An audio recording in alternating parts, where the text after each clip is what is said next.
Bonjour à tous, nous sommes en direct des Assises du journalisme de Tours et je suis avec Christian Doriac qui est administrateur de la Maison des lanceurs d'alerte. Bonjour Christian. Bonjour.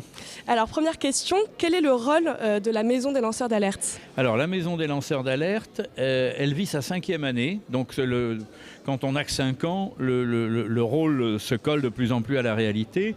Elle a été créée, c'était en décembre 2018, par le SNJ, Transparency International, Attac, Greenpeace, etc.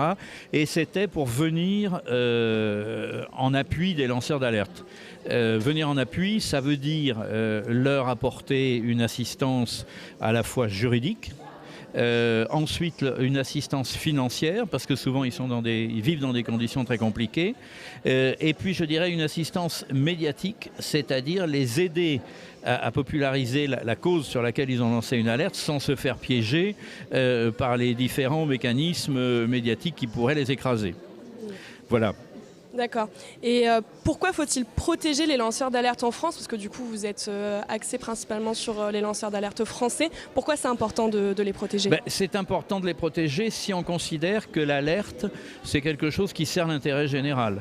Une alerte, ça peut aller d'un informaticien dans une banque qui peut sortir un listing de fraudeurs fiscaux à une petite infirmière dans un EHPAD qui va dénoncer la manière dont les patients sont traités.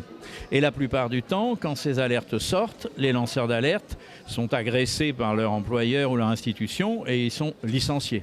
C'est très fréquent. Donc la Maison des lanceurs d'alerte est là pour les aider, mais elle travaille sur la législation.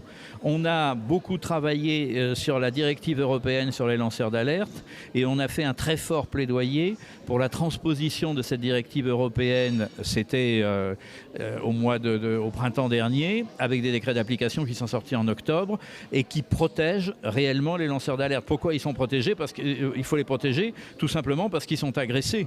Et dans un cas pareil, sachant qu'ils défendent l'intérêt de tous, pour nous, il paraît indispensable de les protéger. Et à ce jour, combien de lanceurs d'alerte vous avez protégés? 474 depuis la fin de l'année 2018. Donc je pense que d'ici à l'été, on aura dépassé les 500 lanceurs d'alerte. Merci beaucoup. On se retrouve une prochaine fois pour un nouveau plateau.